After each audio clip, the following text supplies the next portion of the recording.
आज की सबसे बड़ी खबर है कि आम आदमी पार्टी को एक बहुत बड़ा झटका लगा है। हर्षदेव से त्यागपत्र दे। और दूसरी बड़ी खबर जो है, आंदोलनकारियों के नसीब में नहीं लगता अमृत का। 180 दिन हो गए उनको प्रोटेस्ट और आंदोलनों के शहर में शिवरात्रि की तैयारियां हो रही है। रंगीन खबरों की परत दर परत होता है तबसरा। तबसरा बयां करता है खबर के पीछे की कहानी। तीर पंचाल से सब कुछ दिखता है।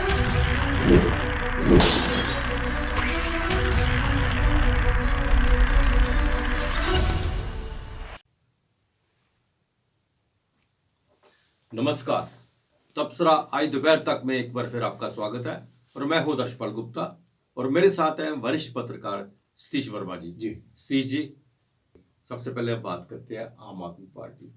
आम आदमी पार्टी का दौर जिस तरह से शुरू हुआ था, आपने बहुत बार जिक्र किया था कि सभी जैसे लग रहे थे कि सारे के सारे जम्मू कश्मीर की जितनी भी पार्टियां हैं वो सारी की सारी आम आदमी पार्टी में चली जाएगी।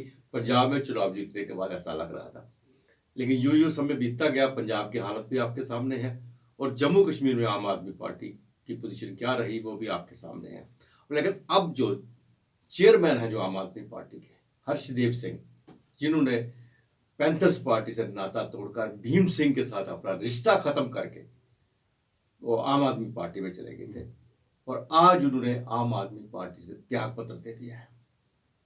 उनका कहना यह है कि मैं आम आदमी पार्टी में रह के नहीं चल सकता क्योंकि वहां कोई काम नहीं हो रहा है। जिस तरह से लोगों के साथ बर्ताव हो रहा है, जमीनें छीन रही हैं, घर छीन रहे हैं, बिजली का बिल बढ़ रहे हैं, हर चीज के बारे में बोला है। और सबसे बड़ी बात उन्होंने कही है कि मैं खुल के नहीं बोल सकता, बात नहीं कर सकता मैं कुछ भी, क्योंकि कहीं से उनके ऊपर दबाव पड़ता है, इंस्ट्रक्शंस आती है कि आपने इतना बोलना है, इसके ज्यादा नहीं बोलना। और लगता यही है कि वो पैंथर्स पार्टी को रिवाइव करेंगे, फिर पैंथर्स पार्टी में वापस चले जाएंगे।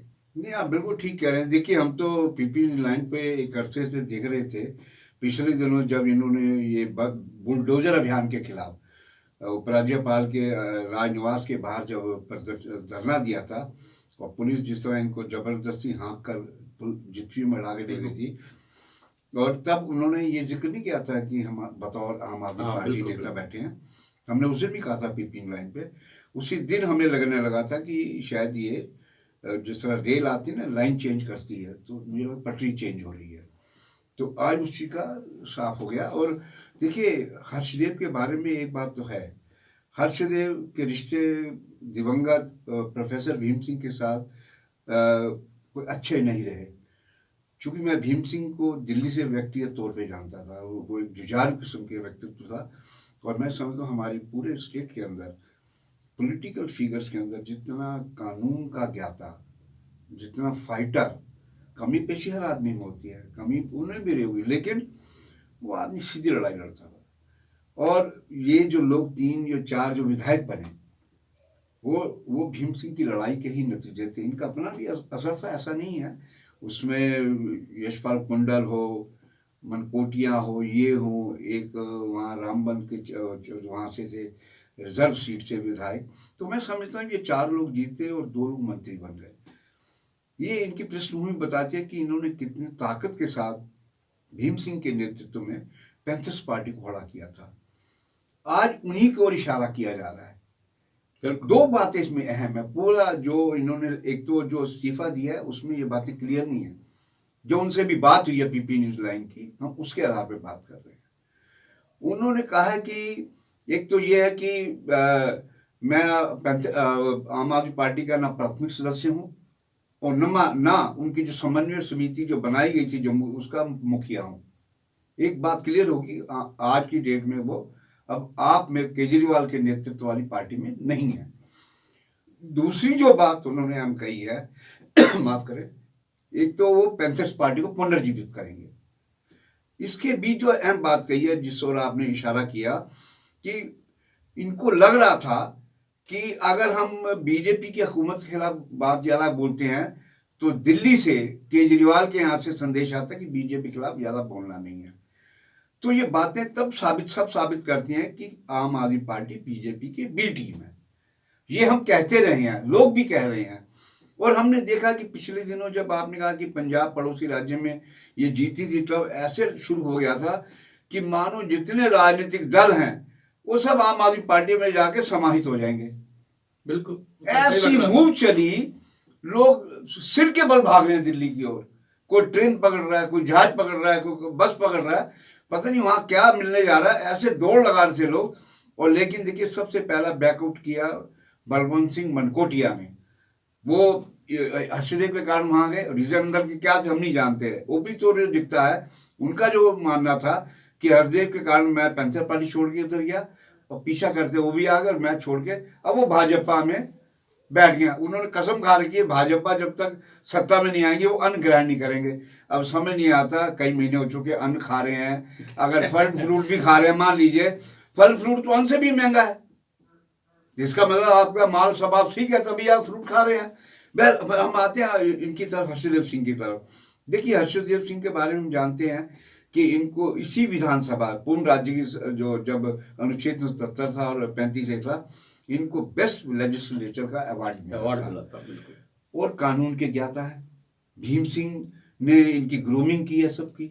तो मैं समझता हूँ कि ये जो लड़ाई की जो शुरुआत करने जा रहे हैं, और ये केवल हम ये कोई कहा जाए कि हर्षदेव सिंह नहीं, मुझे लगता है इसके बाद फिर वही एक लहर चल पड़ेगी जो आम आदमी पार्टी में चली थी। बिल्कुल, और भी लोग इस्तीफा देके बाहर आ सकते हैं। ये मसलन यशपाल कुंडल जैसे इनकी पार्टी के हैं, सांबा से विधायक रहे हैं, वो छोड़ सकते हैं। इनके अलावा जो पैंथर पुराने पैंथर्स हैं वो छोड़ेंगे, और भी लोग भी छोड़ सकते हैं।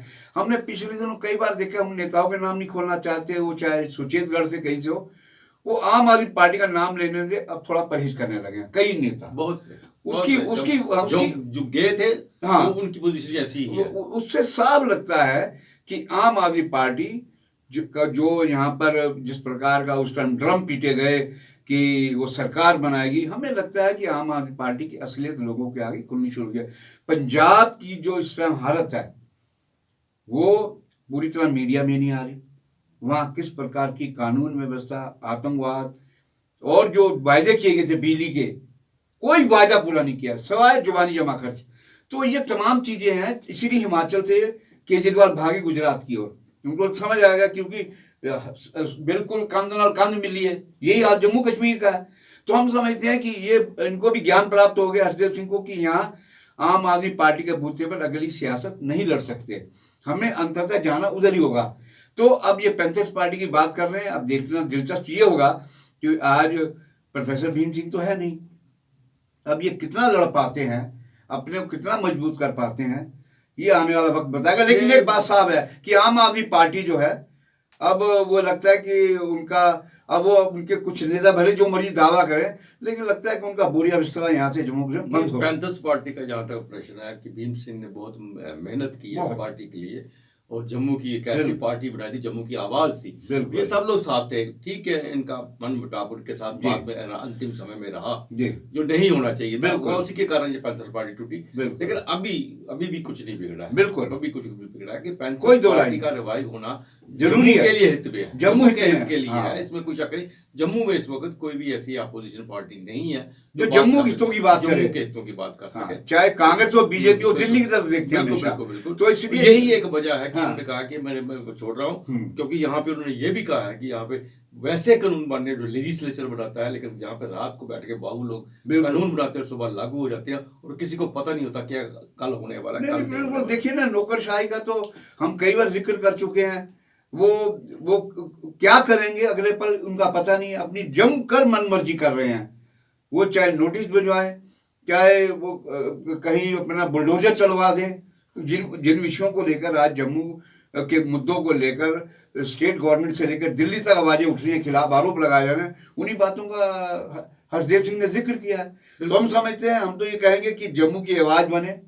और अच्छी बात है कि आप देर आए दुरुस्त आए, आपको समझ आए कि जो भीम सिंह ने खून से सींचा जिस दल को, अब आज आपको उसकी जरूरत पड़ी है, ना कि अरविंद केजरीवाल जैसे खिलाड़ी के कंधों पे चढ़कर आप जम्मू के हितों को साध सकते थे। तो हम तो कहेंगे कि पीपी लाइन आने वाले दिनों में दिखेगा कि आखिर पैंथर्स पार्टी क्या अपना एक चेहरा बना पाती है।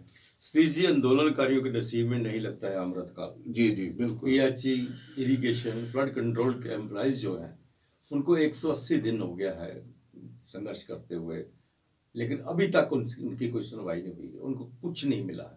हर त्योहार उनके फीके जा रहे हैं। जहाँ तक उनके साथ बड़े बड़े वादे किए गए, जहाँ तक कि भारतीय जनता पार्टी ने एक कमेटी का भी गठन किया था कि इस कमेटी जो है इनके साथ बात करेगी, सब कुछ, लेकिन वो सब कुछ धरे के धरे रह गए। जब कोई प्रोटेस्ट होता है, कोई ना कोई नेता जाता है, एक आश्वासन देता है, भाषण करता है, तालियां वाहवाह लूटता है, वापस आ जाता है, और फिर उसके बाद वही होता है जो आज हो रहा है। आज फिर बेचारे अपना रोना रो रहे हैं कि 180 दिन के बाद भी हमें ना रेगुलाइज किया जा रहा है, ना हमें तनख्वाह भी दी जा रही है, हमारे घर भी के लिए चूल्हे जो है वो बुझे हुए हैं, खाने के लिए कुछ भी नहीं है, बुरी हालत है। ये अमृत काल में, ये अमृत काल जो एक शब्द का एक नई उत्पत्ति हुई है, ये उसका एक नंगी आंखों का एक शर्मसार नजारा है, हम समझते हैं। और आप देखिए ना, सभी लोग घर परिवार और बच्चे वाले हैं। कल्पना की जा सकती है शायद कि इनका गुजर बसर कैसे चल रहा होगा। कई महीनों से लगातार आंदोलित हैं। और फिर हम कहेंगे, इससे लोग कहते हैं कि राज्य हो कोई हो, संघ शासित प्रदेश कोई हो, कोई भी देश हो, वहाँ पर एक निर्वाचित सरकार का होना बेहद जरूरी है। उनमें फिर भी अपनी वोट को लेकर, इंसानियत को लेकर एक सोच होती है। नौकरशाही को कोई परवाह नहीं है। उसको वो सोचता है कि अगर मेरे खिलाफ चलेंगे मुझे यहाँ से वहाँ ट्रांसफर कर देंगे, बिल्कुल उसका कुछ स्टेक पे नहीं है। लेकिन एक पॉलिटिकल पार्टी होती है, चाहे वो बीजेपी हो, कांग्रेस हो, पैंथर्स हो, यहाँ के लिए कोई पार्टी हो, उन सब का स्टेक पे होता है। वो फिर एक मानवीय दृष्टिकोण से चीज़ों को देखते हैं।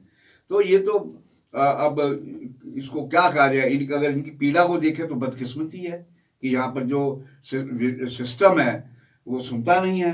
अब उपराज्यपाल, हालांकि पॉलिटिकल सूझबूझ वाले हम हमेशा से कहते रहे हैं, उनकी तारीफ करते रहे हैं, अब उनको ना जाने कौन सी ऐसी अड़चने हैं कि जितने आंदोलनकारी बैठे हैं इनमें से एक भी आंदोलनकारी का आंदोलन खत्म नहीं करा पाए। पिछली सरकारों पे दोष दे के चुप कर जाते हैं। वो तो रोजगार दिया उन्होंने, कौन सा गुना। मैं कहता हूँ पिछली सरकारों ने अगर मान ली रखे हैं, उन्होंने रोजगार छीने तो नहीं थे ना, रोजगार दिए थे।